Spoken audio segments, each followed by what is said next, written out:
Hi friends, good evening. पिछले class में हमने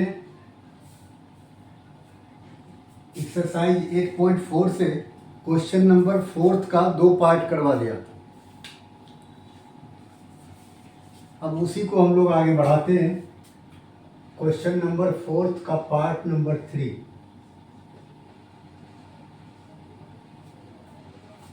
काफ़ी इजी क्वेश्चन है। सेक ए प्लस 10a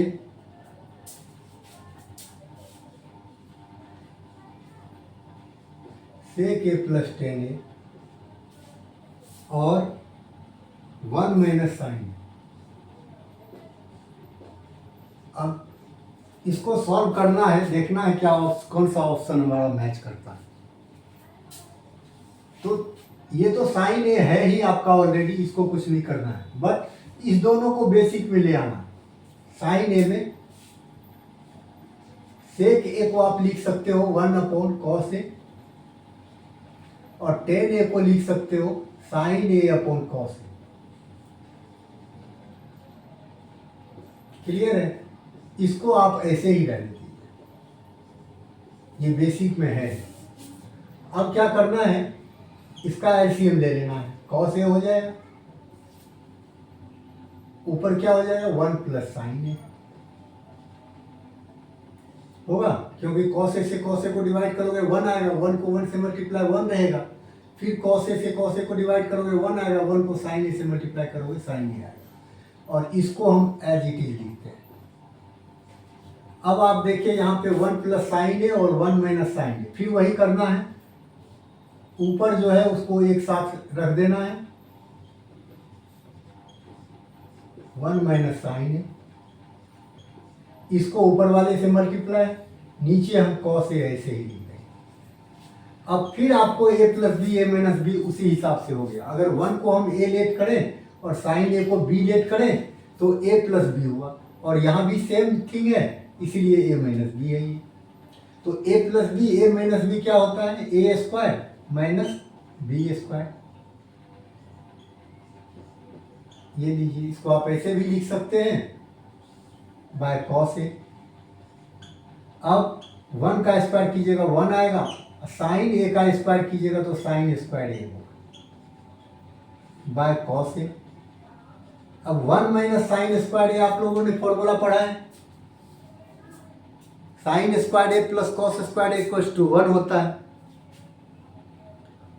अगर साइन ए को उधर मूव करवाते हैं तो 1 माइनस साइन स्क्वायर ए होगा, इधर कॉस स्क्वायर ए रह जाएगा। तो ये कॉस स्क्वायर ए का फॉर्मूला है, इसको लिख दीजिए आप cos square A upon cos A. अब क्या होगा, यहाँ डबल कॉस है, एक कॉस खत्म हो गया, बच क्या गया, कॉस ए बच गया। इसलिए आपका ऑप्शन कौन सा हो गया, इसमें ऑप्शन हो गया आपका डी। अब आप लिख सकते हैं आंसर में ऑप्शन डी, हैंड्स लिख करके हो गया। मैंने यहाँ इसलिए लिखा शॉर्ट में क्योंकि अब यहाँ नेक्स्ट करवाते हैं। अब रह रहा है लास्ट का 4th, या तो फिर इसको आप यहाँ लिख दीजिए, हैंड्स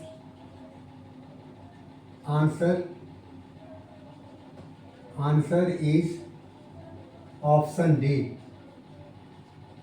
ऑप्शन डी। क्लियर? अब इधर करवाते हैं। अब है आपका 1 प्लस 10 स्क्वायर ए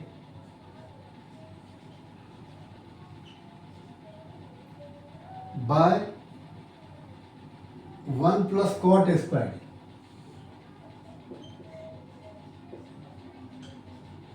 ये आपका पार्ट नंबर 4 है, 4th। चलिए अब इसको देखते हैं। 1 प्लस 10 स्क्वायर ये आप लोगों ने पढ़ा है क्या होता है,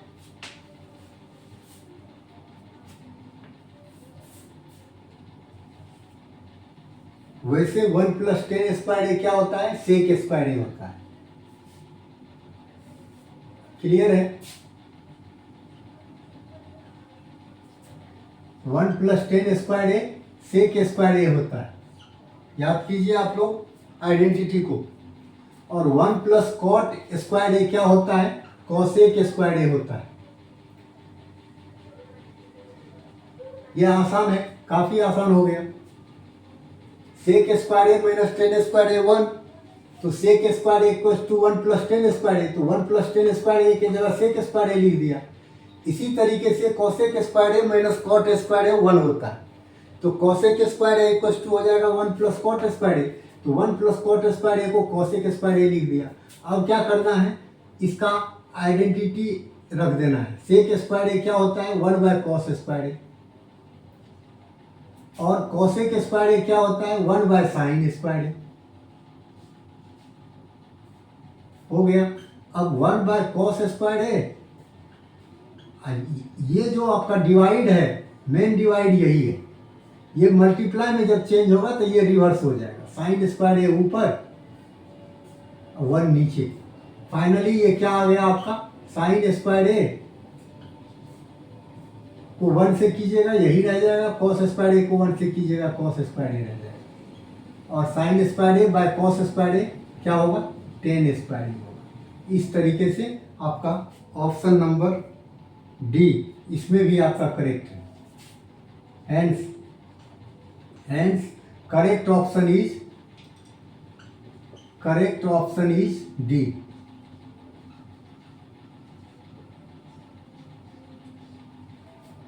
हो गया। इस तरीके से थर्ड और फोर्थ दोनों हो गया। अब नेक्स्ट क्लास में हम 5th पे आएंगे, क्वेश्चन नंबर 5 पे चलेंगे, और 5th को काफ़ी प्रैक्टिस करने की ज़रूरत है। एक एक क्वेश्चन को एटलीस्ट 5 टाइम्स प्रैक्टिस करोगे तभी जाकर के कवर होगा। तो आप लोग अब मेहनत करने के लिए तैयार हो जाइए। नेक्स्ट क्लास में हम 5th नंबर क्वेश्चन के साथ फिर मिलते हैं। Thanks to all of you.